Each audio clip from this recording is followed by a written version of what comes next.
Los invitamos a ir sentándose, ir pasando a la sala a las personas que están afuera, porque ya vamos a dar inicio al segundo bloque de la celebración de los 10 años.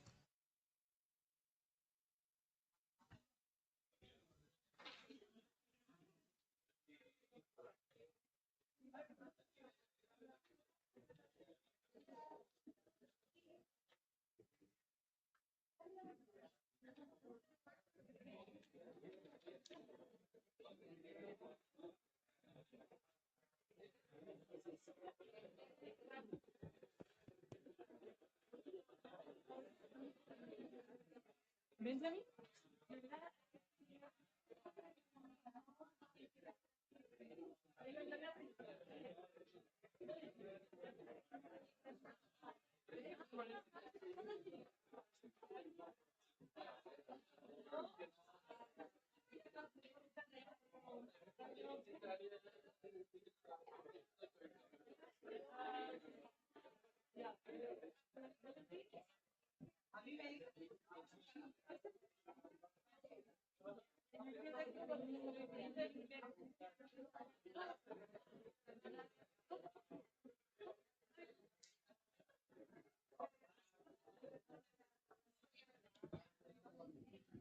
Ya, por favor, las personas de afuera, si pueden ir sentándose, entrando a la sala, por favor.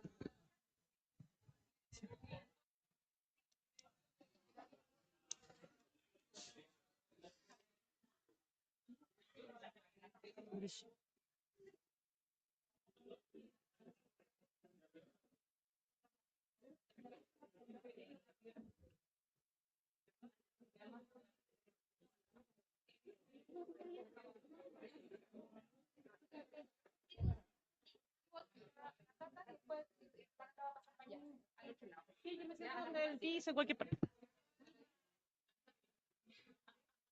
Ahí estoy yo. Ya. Sí, no sé. De que la gente se siente. Sí, voy a invitar a... Ya, por favor, pasen a sus asientos. Vamos a continuar con el segundo bloque de la celebración de 10 años de CEFIS. Vamos a retomar luego de este breve receso. Todos se tomaron un cafecito, comieron algo, se pusieron al día.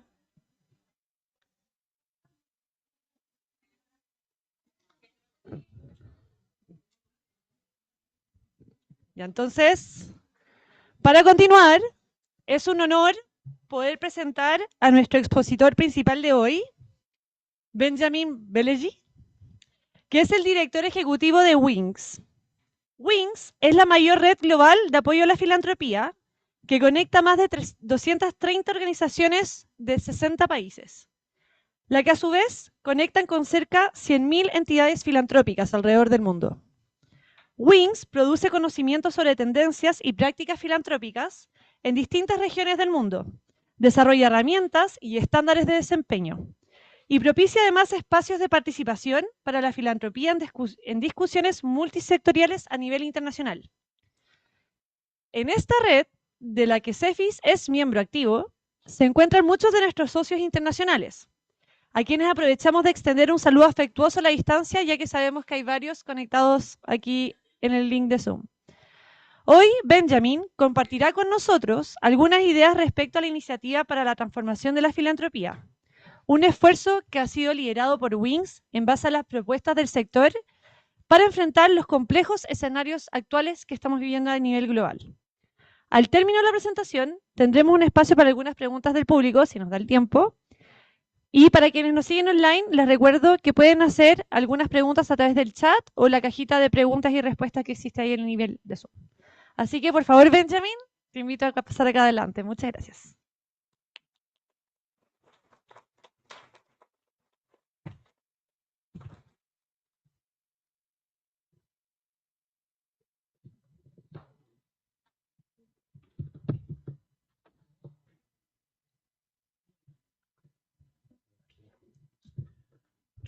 Trying to make everything fit here. Can you hear me? No, huh?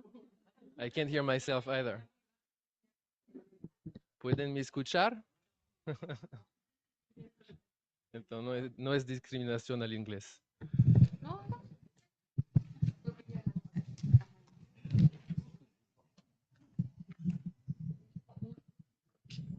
Muchas gracias. Buenos días. Mucho placer.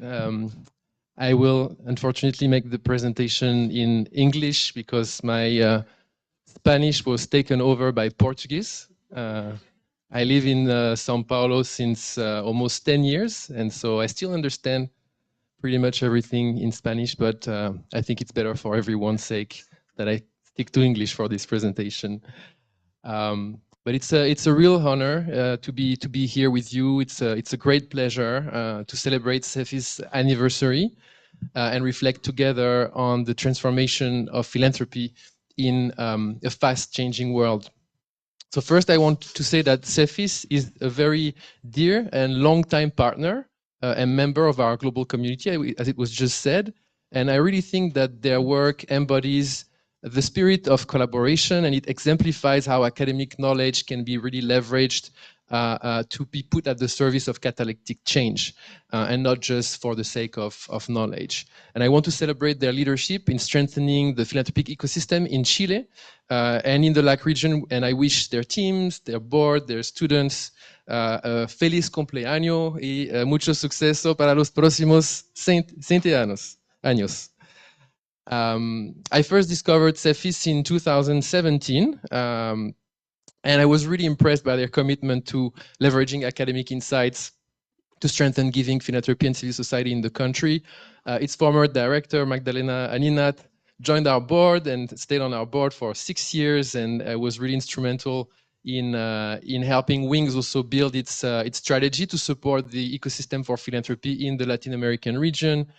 And now with the brilliant leadership of Emilia Gonzalez, we really work closely together on issues such as improving the enabling environment for philanthropy, creating more partnerships between the sector and governments, among others, at the regional level, but also, of course, pushing for more reflections and learning around the transformation agenda for our sector. And I'm really excited to talk about this topic in particular today.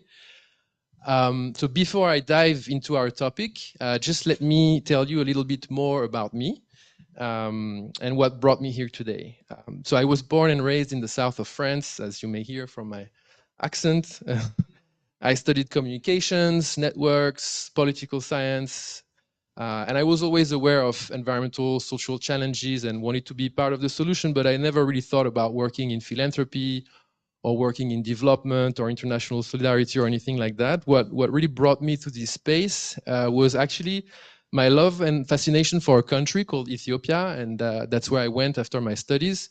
And I spent some time there, and instead of just staying and doing tourism, I just thought, okay, let me be part of society, and I started doing some volunteering with local NGOs there. And so that's how I entered the space. And I'm saying this to really highlight something that I think was said also a bit earlier during the panel, is that through these first experiences, and I can hear my voice now, it's okay. Wow, zero. Through these first experiences in the NGO philanthropy development sector, I really was struck by how the aid system was systematically overlooking local cultures, local assets, local knowledge, and local leadership, and was imposing, often without realizing it, a development model that failed in other parts of the world. So since that very first day, since my early years in this space, I always kept that in mind, that understanding that any kind of truly sustainable change has to be built on local assets, knowledge, wisdom, agency, and leadership. And a big part of that means that we need to recognize the importance of and harness local cultures of giving and domestic philanthropy in particular, as we try to build better societies from the ground up. And so the philanthropic instinct, which is beautifully captured by the concept, the South African concept of Ubuntu, which means I am because you are. It is historically central to all cultures. And of course, is prevalent in Latin America and quite strong in Chile, which ranks, I think, first in Latin America in the Global Giving Index of Charities Aid Foundation. So there's a strong culture of giving in Chile. And I really think that our giving and mutual aid cultures can play a critical role, not just in providing services and helping others, but really in helping transform society and our models, if it is well leveraged, if it is well supported and enabled.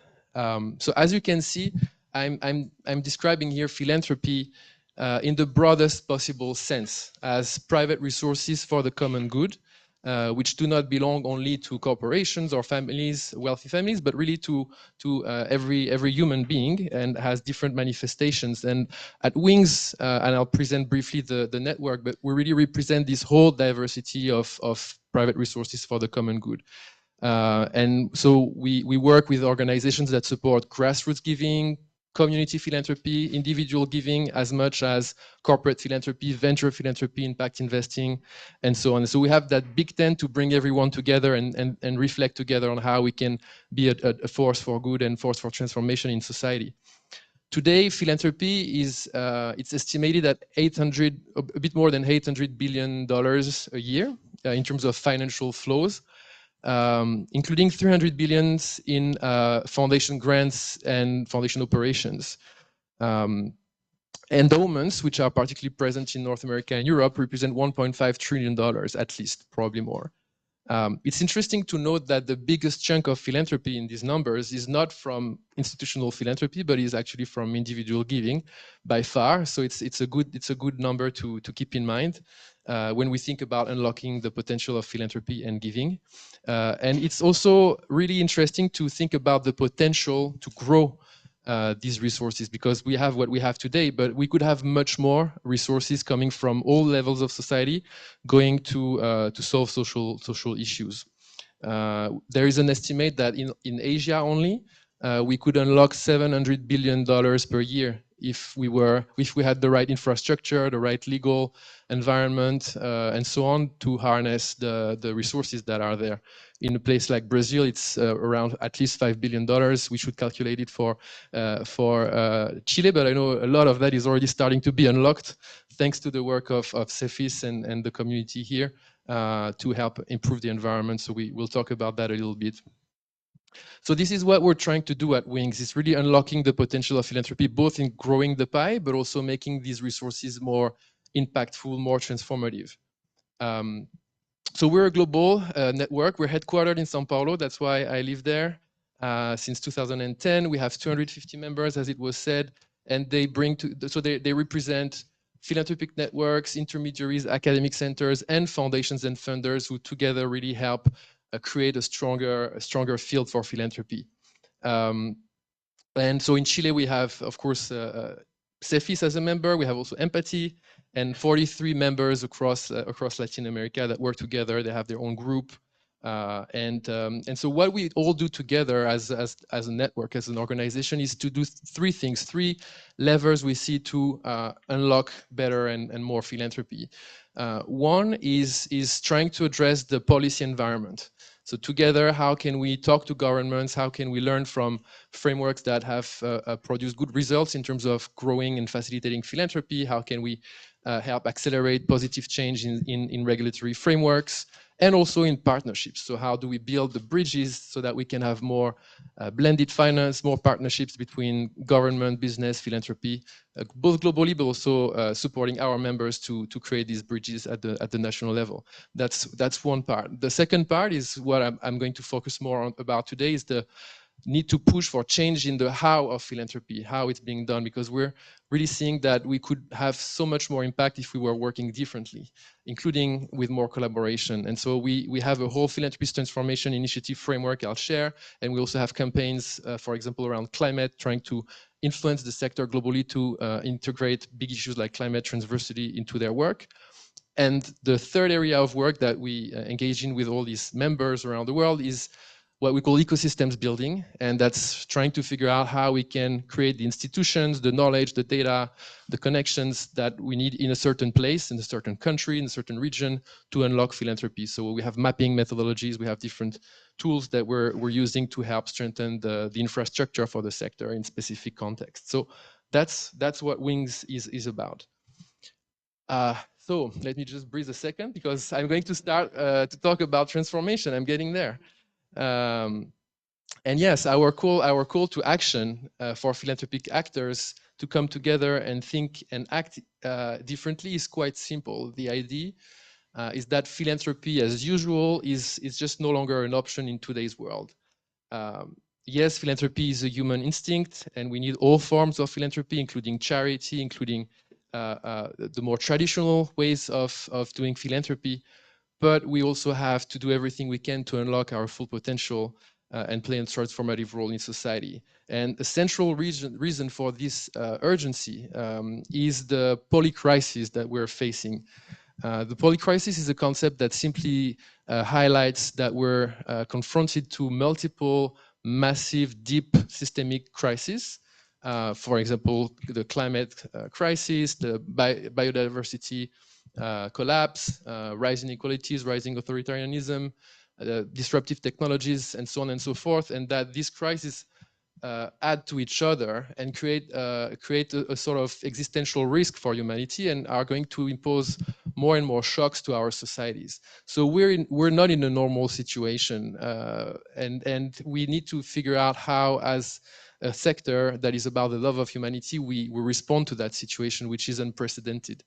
And so that's sort of the starting point for, okay, let's sit down and see what we see around the world that can give us hope, that can show how we can really leverage our full potential.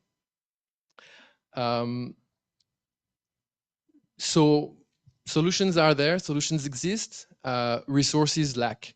And there is a massive gap of $4 trillion per year to reach the SDGs, for example. And we said philanthropy, institutional philanthropy is what, 300 billion. So that it doesn't add up. There's a math issue there. And this gap is now getting wider and wider with the structural trend of shrinking international cooperation and the dismantling of USAID, but not only. I think all international corporations almost have been reducing significantly their budgets, and the trend is to continue in this direction. And today everyone is turning to philanthropy. Oh, okay, there's no money anymore in governments or bilateral cooperation, so there's all this philanthropy there, let's see what we can do. But of course we can't fill the gaps. However, we can do much more than what we're doing now. And so one is unlocking more giving, which we were saying. The other one, again, is being more transformative. So this global context that I was painting is a way also for us, an opportunity to unite the sector. It's a rallying call to transcend partisan, cultural, and geopolitical divides. And it's a way for us to really think beyond business as usual. And for us, that doesn't mean necessarily engaging in a very sophisticated, high-level, resource-intensive programs only for a few gigantic, highly professionalized foundations. We really believe that the transformation agenda I will present in a few seconds is something that can be done by any foundation at any level, at any scale, and it can start today.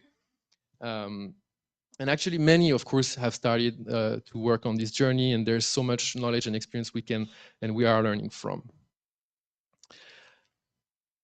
So there's just a quick point before presenting the initiative itself, the framework itself, that I'll present in a detailed way. Today, most of the philanthropic sector that we know was built on the worldview that progress is on its way, and that we need philanthropic institutions that can help fill the gaps and limit the negative externalities. The main driver of institutional philanthropy remains the will of a donor to make a palpable difference on an issue of their choice, to bring about quantifiable change that they can attribute to their efforts and to their generosity. The problem is that this is no longer fit for purpose if we're really trying to bring about more systemic change. And so what could once be engineered by smart donor strategies, addressed with well-designed short-term individual interventions of specific foundations, now needs to be thought in a different way, in a bottom-up way, in a more distributed, long-term, networked, and collaborative approach.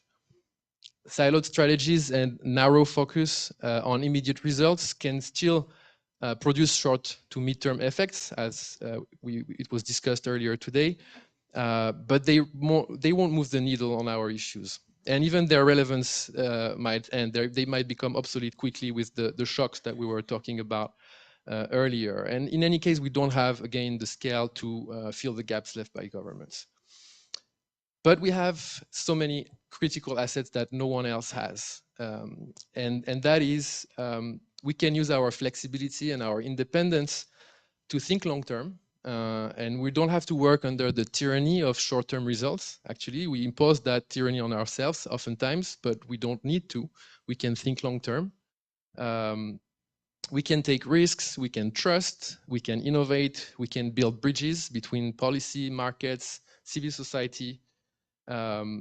We can be agile, and we can leverage everything we have, which is not just dollars and operating capacity, but also influence, also networks, access to business, access to government, which are very powerful levers that we believe we can and we should use more.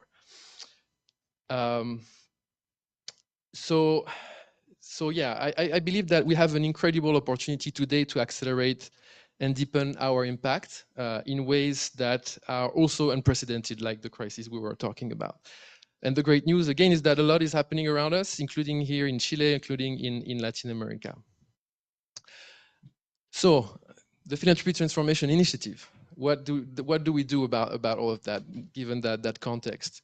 So at Wings, we've decided to harness the collective wisdom of the network. So we have all these members around the world, so many experiences, so many forms of philanthropy, so many innovations. So let's sit down, let's talk to each other and try to identify what are the most promising guiding principles and experiences we could bring together and share on a global scale. And we developed the Philanthropy Transformation Initiative, which is a global framework to inspire, connect, and guide each other on the journey of transformation.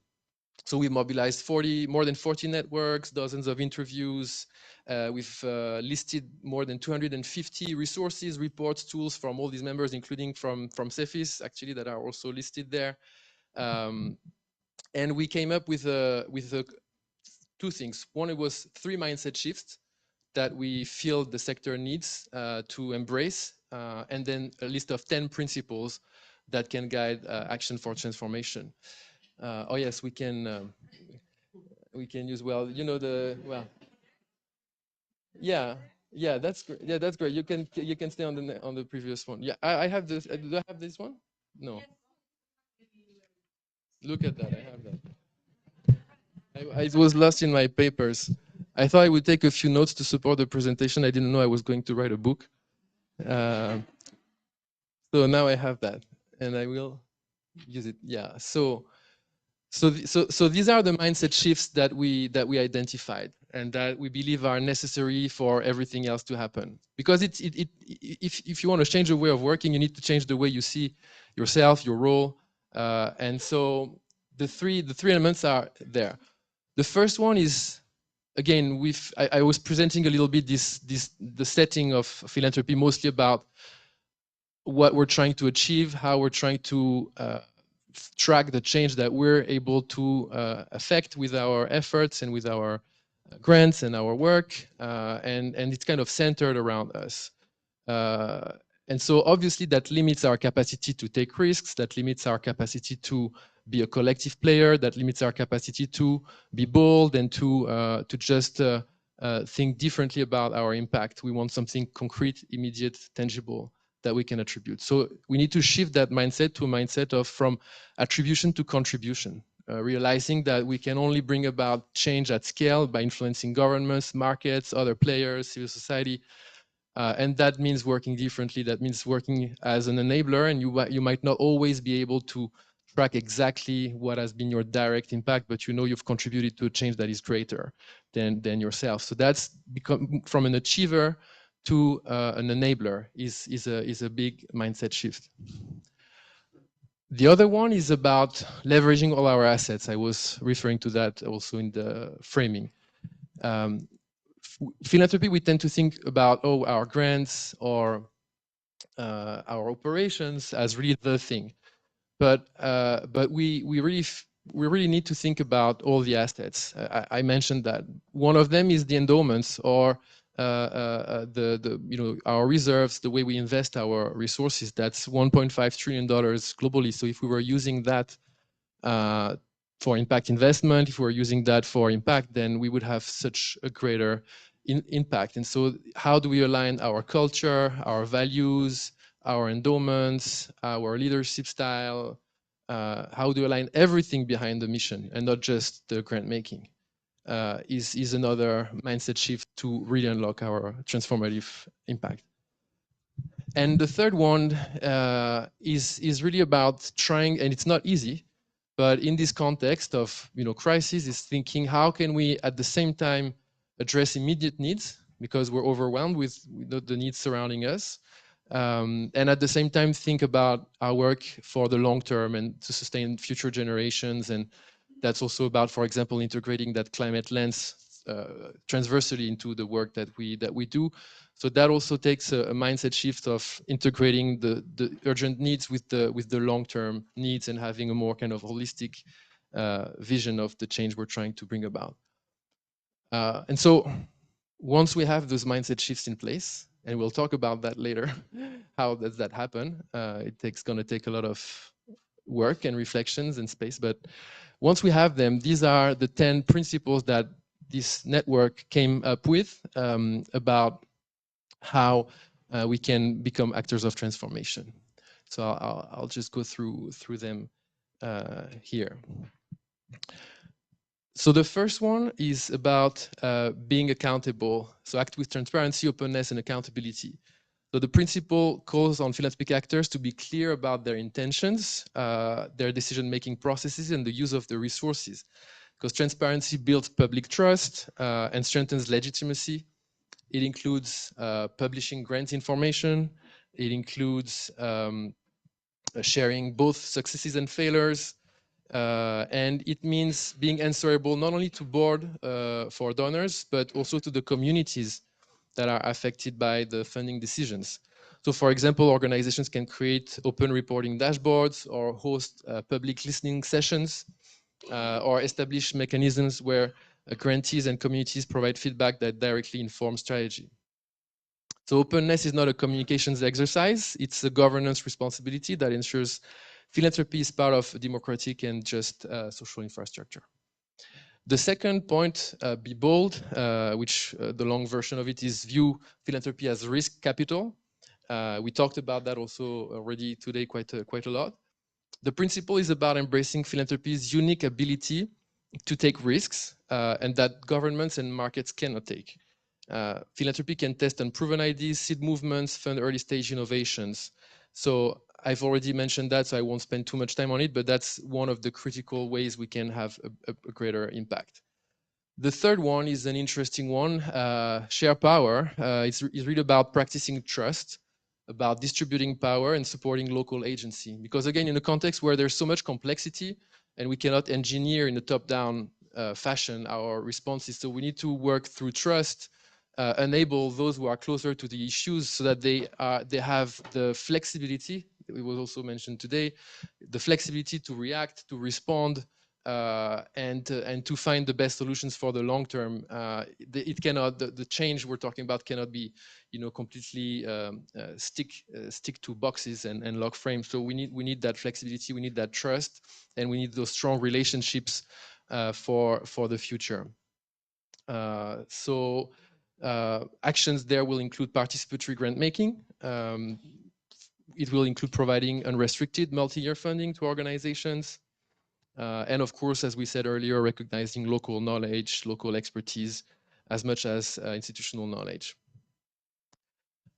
The fourth one is about working with others. Such a big one, and I'll talk a little bit more about it also after I present these 10 principles.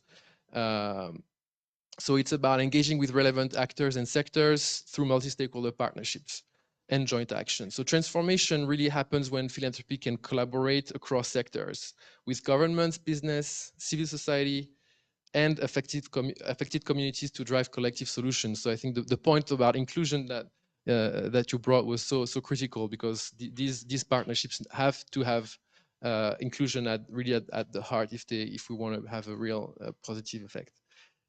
So that includes co-creating strategies with partners, pooling funds, blended finance mechanisms, participating in policy dialogues, among others.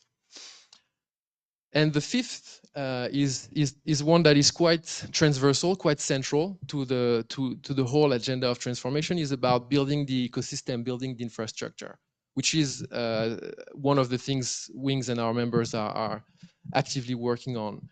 If we want more collaboration, for example, we're going to need to have an infrastructure for collaboration. We'll need spaces for coordination. We'll need mechanisms that bring us together, data.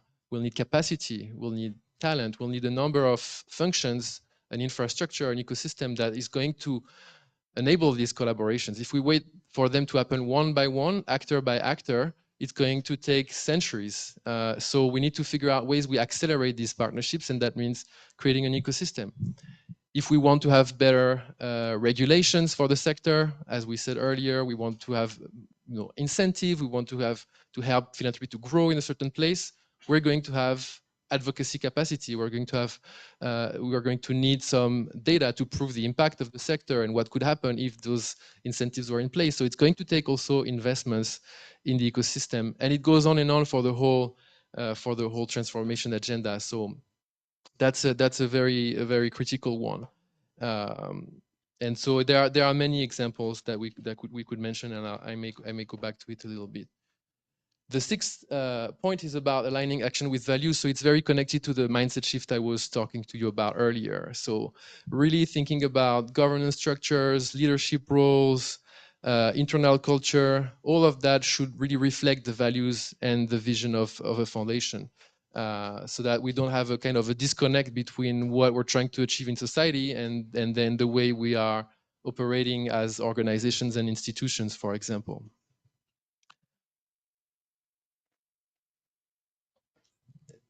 The seventh one is about addressing root causes. That's a big one. That's not an easy one, of course. But it's about mindset. There's no recipe or a recipe, or there's no exterior kind of way to solve the issues. But if we have the mindset of trying to find the root causes, then we're starting to work differently. So that principle really is about supporting policy advocacy, supporting narrative change, supporting movement building, long-term capacity development. So, for example, instead of only funding, service delivery, we can start working on rights, financial exclusion, or policy. The eighth one is about using all our assets. So again, connected to the second mindset shift, I've developed that quite a bit. So leveraging endowments, leveraging our networks. This principle talks about that. We have a ninth one about the use of data. Obviously, that's a big one for the sector to change. So again, data as an enabler, not as the thing that imposes choices to us externally, but as a tool we can leverage to serve the broader vision. But that's a pretty critical one to guide our action in a complex world, and we have so many new opportunities with technology and AI to leverage that data. And the final one is keeping humanity's future in sight and integrating the political crisis lens. So again, how can we think about the future as we address urgent needs? And that may be some very simple things, such as instead of building a school with cement and then trying to work with local materials and local knowledge as we build the school. It can be some very simple ways to integrate the immediate needs with the long-term thinking. So this initiative is not just like a report or a framework. It's really been designed as a catalyst for movement building in philanthropy. So that's why we're quite excited to have this conversation today. And our members in Latin America have been quite involved around the framework. They have actually They have developed their own declaration about principles that they want to focus on in the coming years. So there were 5 principles that were highlighted, which I think we can find. No.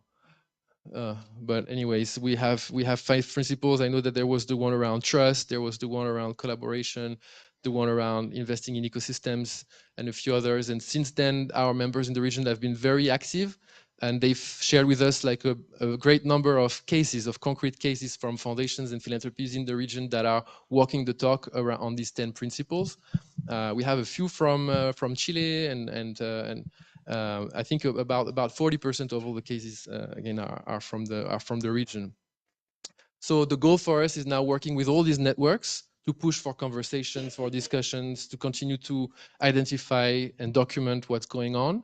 And we have if you go to the website, you'll have not only the principles and their description, but also resources from all the network and concrete cases that we keep adding. So if you have interesting experiences you want to share with us, please do, and we'd love to talk to you and see how we can share that with the rest of the world and keep building the movement for transformation.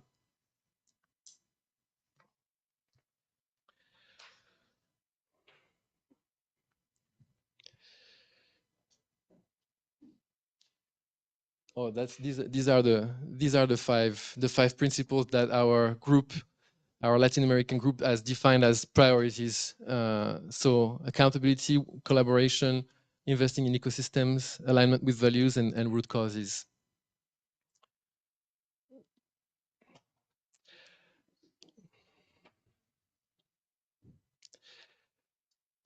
So over the past few years, we've seen encouraging developments towards this agenda.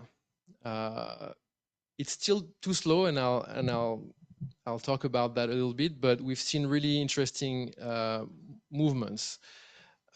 We've seen some major funders starting to embrace some of these principles. We heard a lot about Mackenzie Scott's grant making, for example, that has distributed billions of dollars in a fully unrestricted way. But not only that, she also has tried to prioritize working with networks and intermediaries and those who can really help build that long-term sustainability of civil society and help build the ecosystem. And of course, with this very long-term lens and more intersectional lens, that's one of the examples. But many small and mid-sized foundations are also walking that path. And again, I really encourage you to look at the 40 cases that we have to discover more about that.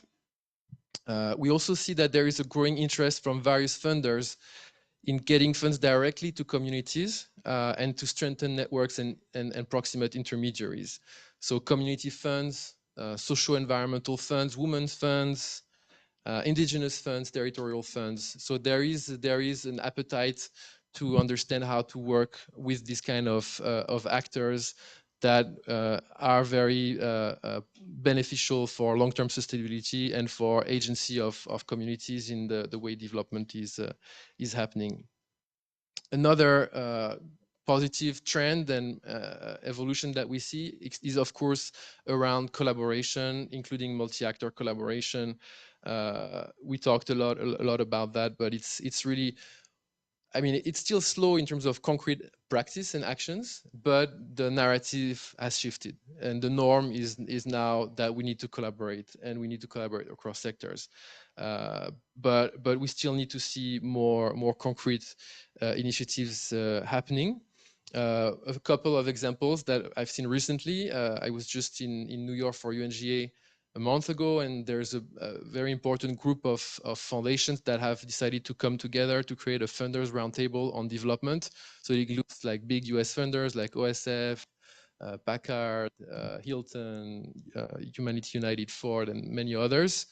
And Avina Foundation also for Latin America, and a few others that have decided to come together to figure out how they can play a role in changing the development finance architecture, how they can play a role in elevating global majority voices in how we shape development aid, and also helping to understand how foundations can really become much more involved in multi-stakeholder collaboration, blended finance and development finance, and understanding our specific added value in there.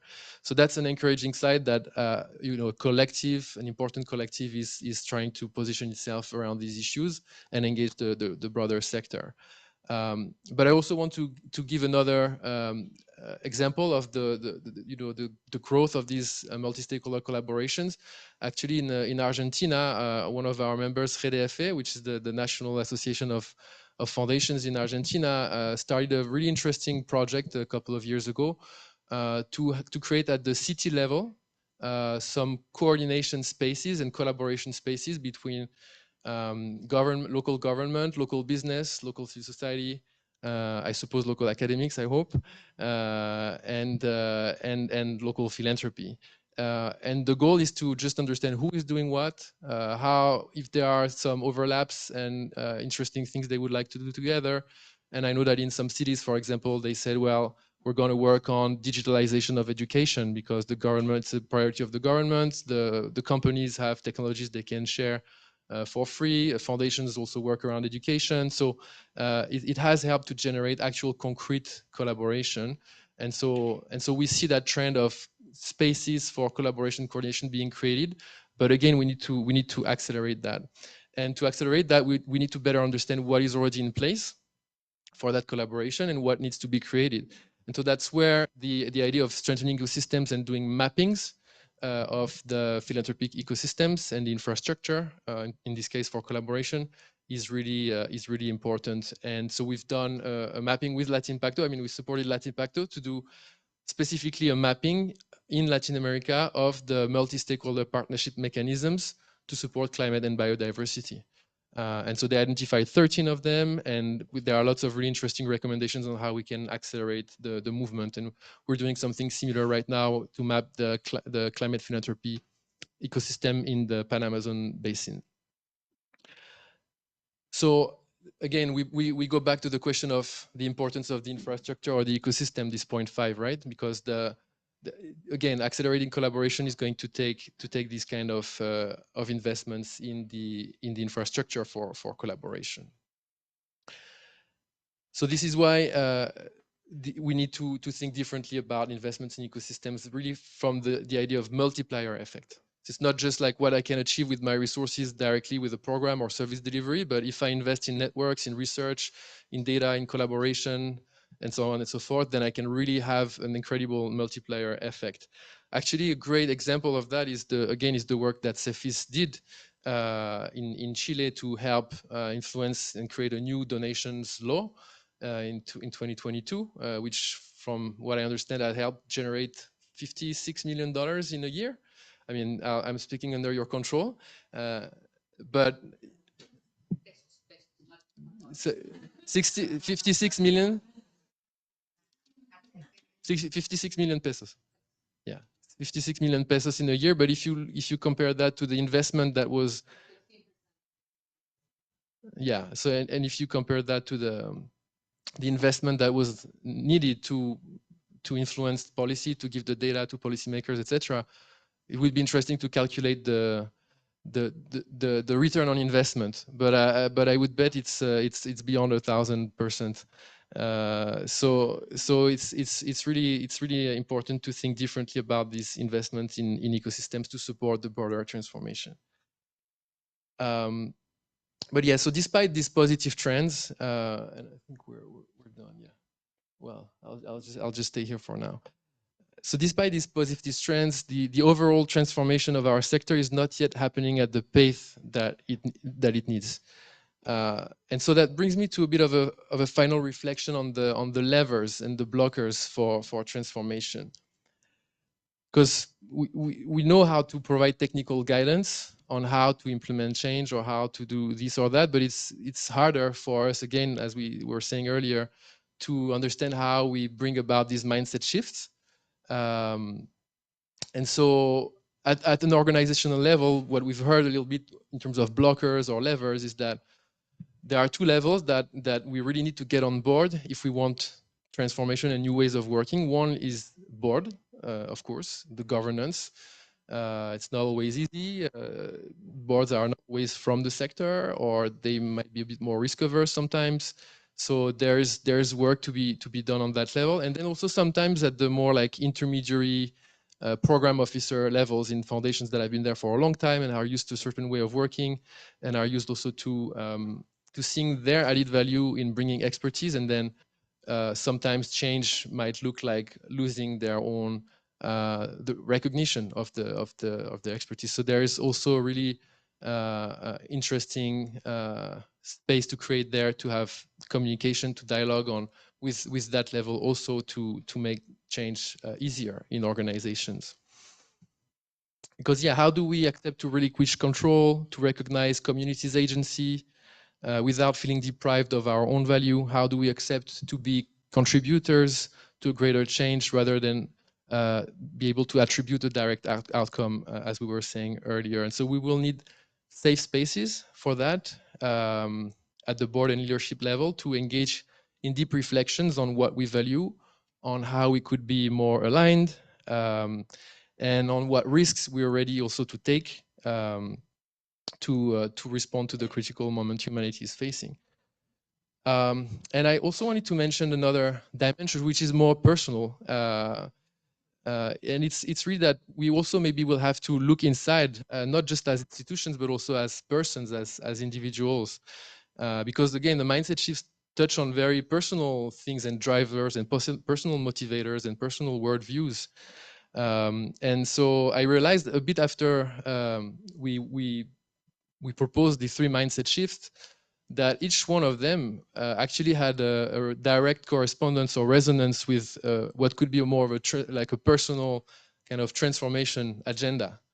And so as a way to maybe conclude that that presentation, to close it or to open it, I want to share a bit this parallel with you. So so we remember the first one was about becoming an enabler, right? So putting ourselves at the service of other sectors, of other actors that can bring change at a bigger scale, and accepting to be contributor, to be more in service. So, and I feel like this is really about, at an individual level, being humble.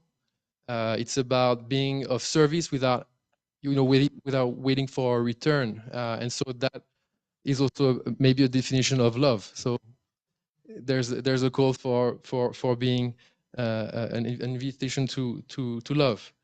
The one around aligning everything behind values. We need to align our grant making, our operations, our leadership style, the way we create wealth in the first place, etc., behind the mission and the values. That also can be an inspiring personal agenda for integration of all aspects of ourselves. Having a alignment between body, mind, soul, just like just being well aligned, taking care of all aspects of ourselves, and just trying to align everything in a coherent, consistent way.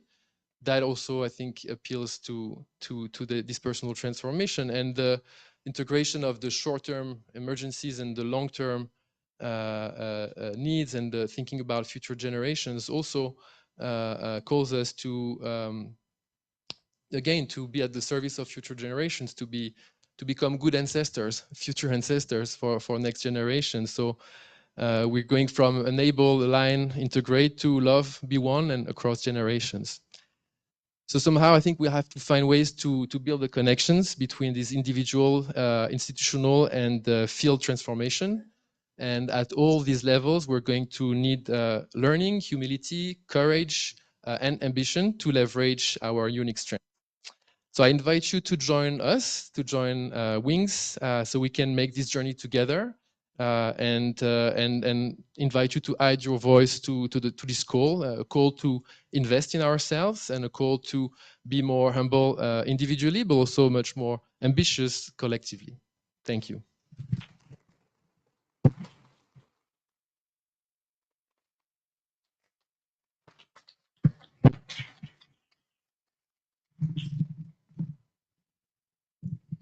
Benjamin, stay please, because there might be a few questions. Hola, a ver, estamos bien justitos en hora, así que vamos a tomar 2 preguntas acá en la sala, una del Zoom, si es que tenemos. Así que, ¿hay alguien que tenga alguna pregunta, algún punto que quisiera destacar de lo que acabamos de escuchar? Ah, mira. Perfecto, Diego.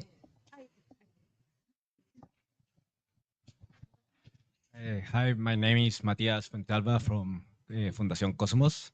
Thanks for your presentation. It was really clear and it's what we are talking about in all these encounters and in philanthropy in Chile. I think everything makes a lot of sense of all the points. So I would love to know, like, if you can tell us like a successful story of how philanthropy in some part of the world solve like a really important problem, or how you enable those that ecosystem so it happened. So it's Great, thank you so much. So there are a number of examples. Actually, we have. I should check my numbers here. How many we have? Oh, do we? Well, anyways, I think we have several dozens of concrete cases that are documented through the Philanthropy Transformation Initiative, and so I would say one interesting example we've seen of that brings the idea of collaboration, but also of sustainability is the MAR Plus fund, which is a mechanism that has been supporting businesses to become investable by markets around the blue economy. So the economy links to oceans and ocean conservation in Central America across different countries. And so they have been able to support over 30 businesses in that region and to really shift the whole local economy by articulating again these smart philanthropic investments in early risk and capacity building, and then creating the conditions for business and for investors to come in. So that's one interesting example. I know we had one interesting example in Chile of Fundación Soymas that helped try to really look at the root causes of teenage pregnancy. And so they, we would need to dive into the case together, but I know that they've been very successful in understanding what were the drivers. So instead of just trying to fight the symptoms, they really did some research and they invested a lot of time in understanding the drivers behind that, and then started to work on that agenda. So there are many great examples.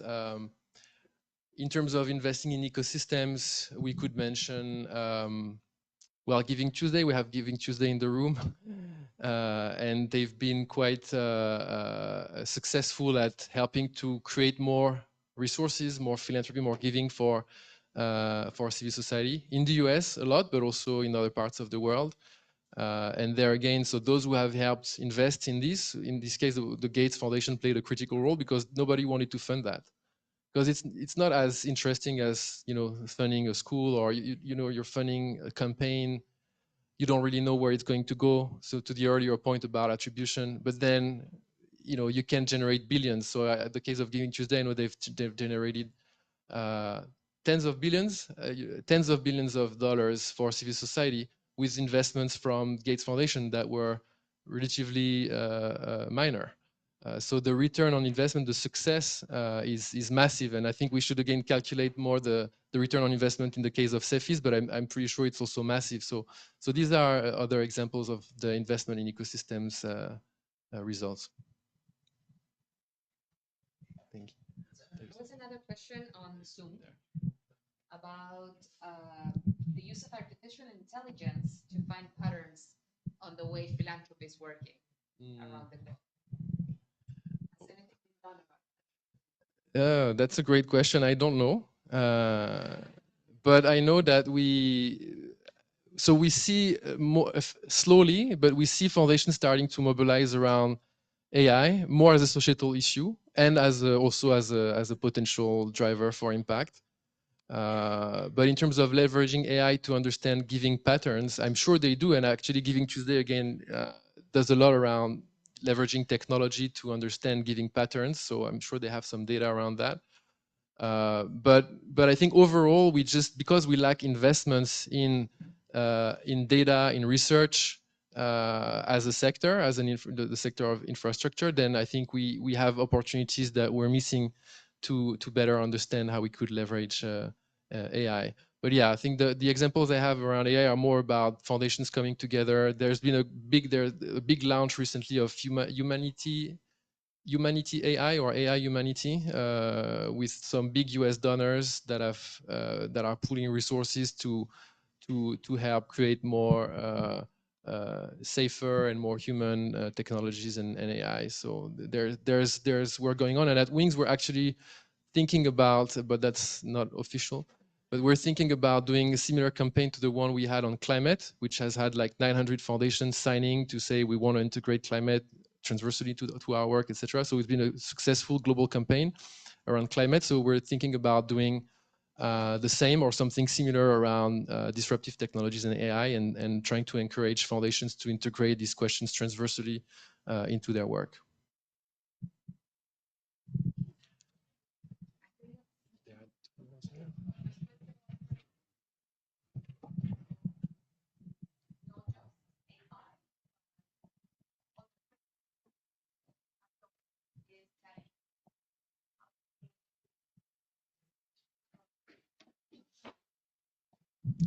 So how technology could help us in general, yeah? Yeah, so I mean, technology is, I mean, it's just like, it's a massive one. I think we again, we need to invest to identify opportunities. I think for now it's done a bit ad hoc, each foundation trying to figure out how they could leverage technology to have more impact. But it's untapped. I think some foundations in places like China or India are quite advanced in leveraging technology, but also sometimes it has risks. So there's like, for example, I know in India that the Nilekani Foundation has been quite instrumental in helping leverage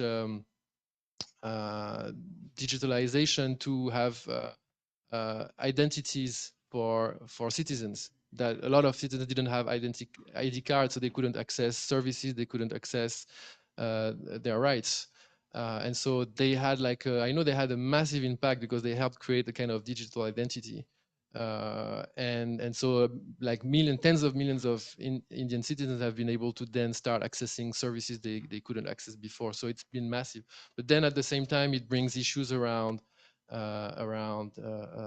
transparency, around control, and others so the technology is like this very powerful tool, but that requires to be very thoughtful and careful. And so again, we just need to make investments collectively to understand how to tap into the opportunities, but also to be aware of the risks and anticipate as much as possible.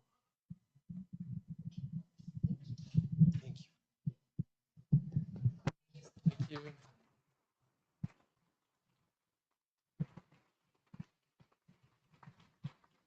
Thank you so much, Benjamin. Muchas gracias, Benjamin. Por si acaso, vi a varios sacándole fotos a la presentación. Les vamos a compartir tanto la presentación como el reporte de transformación de la filantropía de Wings. Entiendo que está en inglés, pero también en español. Yo me acuerdo que yo lo leí en español, así que se los vamos a compartir cualquier cosa por si acaso, ya, para que lo puedan revisar. Y ahora pasamos a un bloque que me tiene muy nerviosa y entusiasmada, porque ha sido varios años de esfuerzo.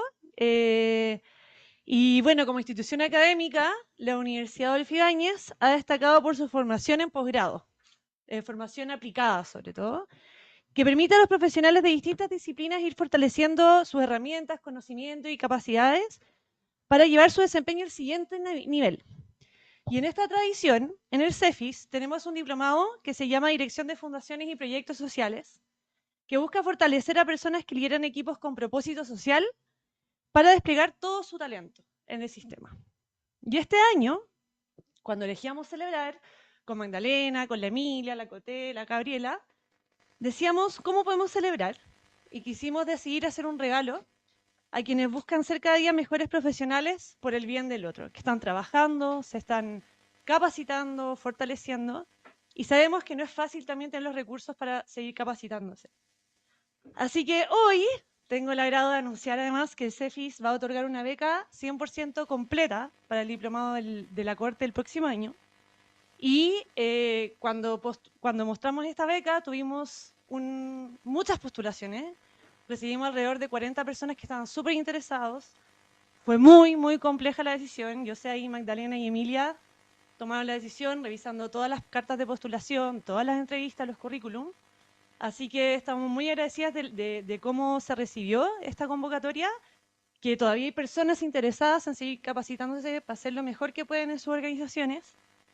Y tengo el agrado hoy aquí de anunciar a quién se ganó esta beca. Y destacamos a quien destacó por su vocación pública, el trabajo en territorio y también la proyección de liderazgo que tiene esta persona. Así que anuncio a la ganadora, estoy un poco nerviosa, porque es muy emocionante. Y la ganadora es Catalina Moreno, fundadora y directora de Garras y Papas.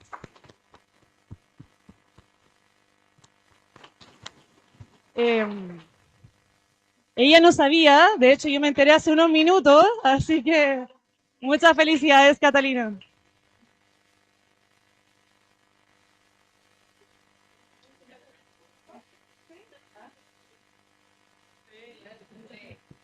Gracias. Oye, estoy un poco sorprendida porque la verdad no me lo esperaba. Bueno, está también mi mamá que también trabaja conmigo en la fundación. Llevamos 15 años rescatando perros y gatos de la calle y atacando este grave problema país que nos afecta a todos de distintas maneras. Perseguimos el Objetivo de Desarrollo Sostenible número 11 de la ONU. Y bueno, creo que me falta mucho por aprender. Llevamos 15 años en esto, pero nos falta mucho y estamos tratando de, como decía él, de juntarnos con las otras organizaciones de rescate animal alrededor de Chile y con la ciudadanía también y el sector empresarial, porque al final es un grave problema de todo Chile, que solo si nos unimos como todo Chile lo vamos a poder resolver. Solas las fundaciones o las personas nunca vamos a poder. Entonces eso es lo que estamos tratando de hacer, de impulsar esta unión para que somos de los países que estamos mejor económicamente en Latinoamérica, Chile, pero de los que tienen las más graves cifras de abandono animal y de sufrimiento animal en las calles. Yo he vivido en Colombia, en Argentina y en Brasil, y de verdad que el problema no se ve tan grave como en Chile. Es impresionante. Entonces, yo los invito a todos a que todos pongan su granito de arena y muchas gracias por esta beca. La verdad es que me hace mucha ilusión hacer el programa. Muchas gracias.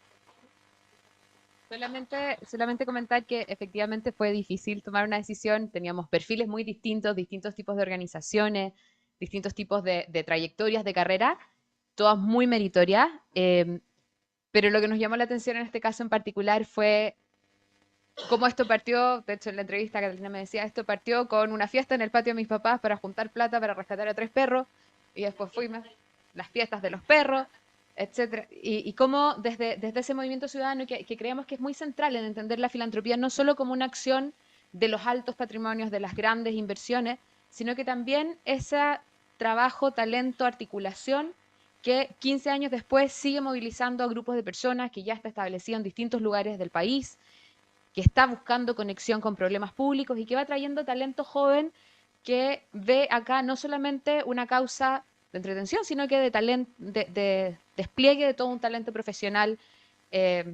Catalina es abogada, trabajó en el mundo corporativo, pero esta era su pasión y es la forma en que finalmente se va desarrollando y ha logrado conectar a muchas personas. Así que queremos reconocer esa capacidad y te deseamos lo mejor en el diplomado.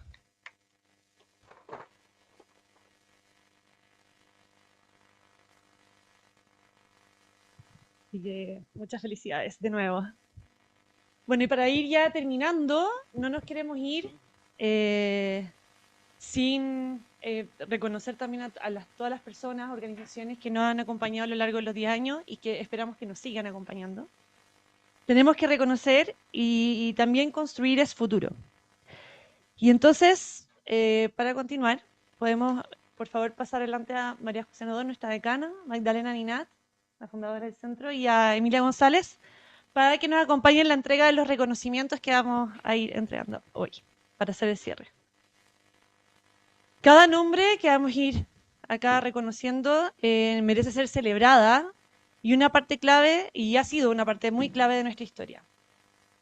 Entonces, para partir, queremos invitar a uno de nuestros primeros socios, que no estoy viendo, ahí está, la Asociación de Empresas Familiares, con quienes realizamos desde hace 10 años espacios de intercambio para la filantropía de familias empresarias, relevando el rol que éstas cumplen en el desarrollo de una sociedad más justa.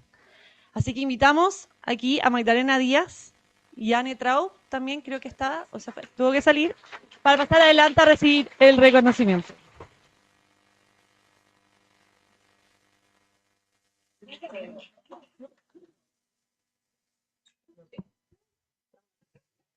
Sí.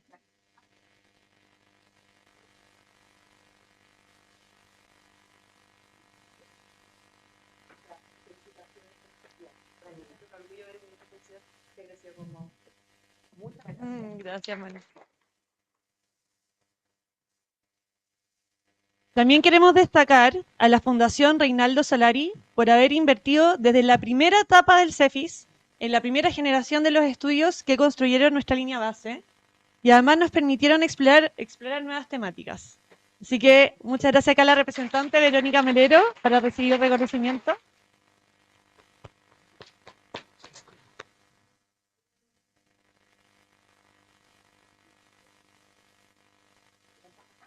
Pasamos a continuación a reconocer el rol que ha tenido la Fundación San Carlos de Maipo.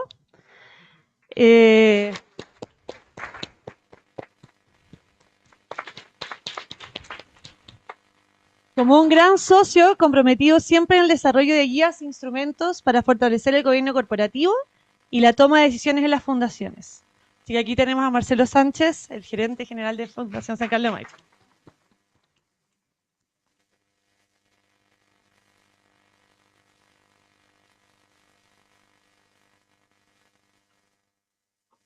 Soy miembro del consejo. Sí, mentor, todas. Sí. Luego el estudio de las condiciones habilitantes de la filantropía, tanto a nivel de donaciones como de estructuras generales, ha sido siempre posible desde los inicios con el apoyo continuo de la Fundación Chile Más Hoy, que siempre ha estado detrás de los proyectos como los estudios comparados de incentivos tributarios, los valómetros de la filantropía y entre otros. Creo que hoy no nos pudieron acompañar aquí presencial, pero tenemos el galardón ahí que se lo vamos a... Por favor, un aplauso, a hacer entrega. Los siguientes socios han sido claves en el segundo barómetro de la filantropía en Chile, pero sobre todo con el sostenido apoyo a fundaciones y a líderes a través de un sistema de becas para nuestros cursos y diplomados, no solo los nuestros, sino que otras organizaciones que también están formando a la sociedad civil. Y el liderazgo de estas organizaciones en la construcción en una ruta formativa sectorial y han sido la Fundación Gabriel y Mari Mustakis y la Fundación Olivo. Así que invitamos a Domingo Errázuriz y a la Yael Senelman, por favor, a pasar adelante. Y a Matías. ¿Cómo? Hola, Pepe Montero. Y a la María José Montero, por favor, que está ahí para también los... Ahí está, estaba justo tapándome. Por favor, pasen adelante para la foto. De rigores.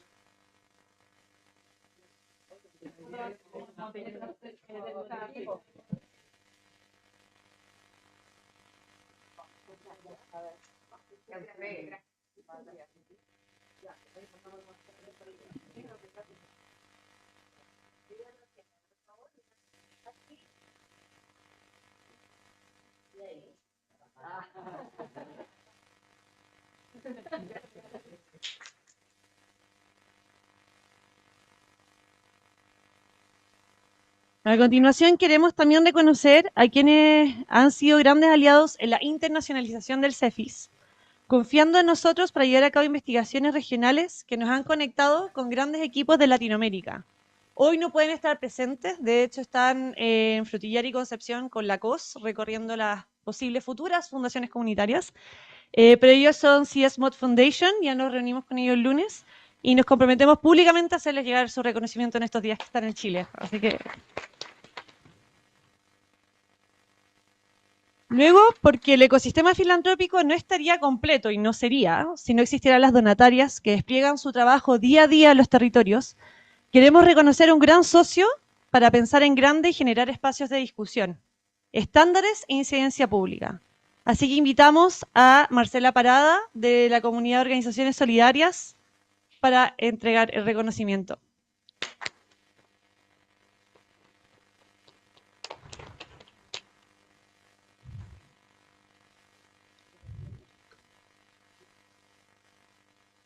Vamos a ir con el directorio, con el rector.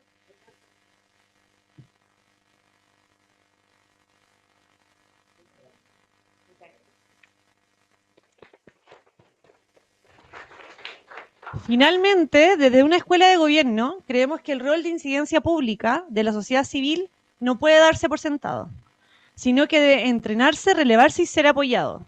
Así que en este rol queremos reconocer el trabajo realizado por Fundación Colunga a través de múltiples iniciativas como la Red de Impacto, el Observatorio de la Niñez y el fortalecimiento en incidencia. Creo que hoy tuvieron que irse más temprano, pero también nos comprometemos a hacerles entrega del reconocimiento público. Así que... Y ya para ir terminando, estamos en la hora, pero no queremos dejar de reconocer a personas e instituciones que han sido muy importantes. Sí. Ay, perdón. No estaba en el libreto, pero acá está. Aquí está, perdón. Antes de lo que viene después, un socio muy importante, que de hecho estamos trabajando hoy en día en este mismo momento en vivo y en directo, se podría decir. Una organización que nos ha permitido al CEFIS explorar en muchas líneas, en líneas de fortalecimiento, convocar a nuevas organizaciones, nos ha permitido innovar constantemente y explorar distintas temáticas. Así que pasa adelante, por favor, Alejandra Greve, directora ejecutiva de Fundación MC.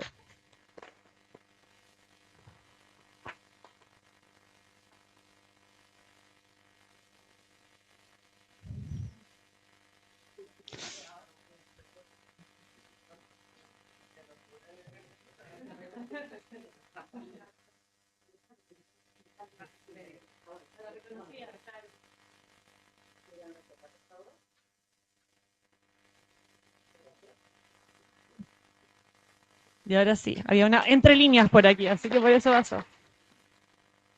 Entonces ahora queremos reconocer a la persona que ha hecho posible este proyecto, el Centro de Filantropía e Inversiones Sociales, a la fundadora, a Magdalena Linat. Sí, claro que sí. Ya que es su intuición.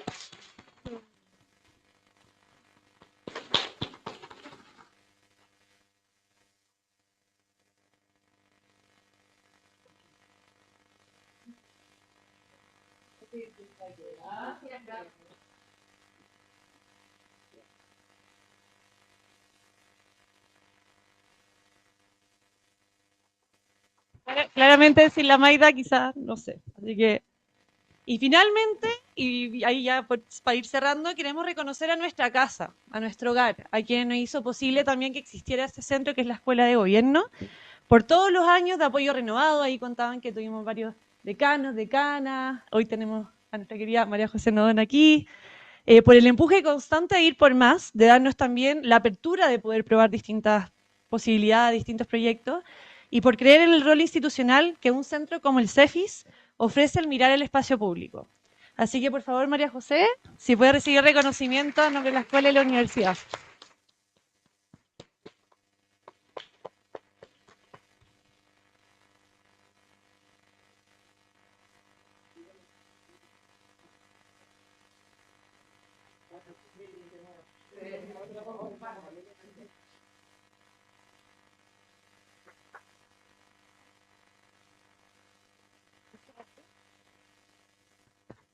Ya.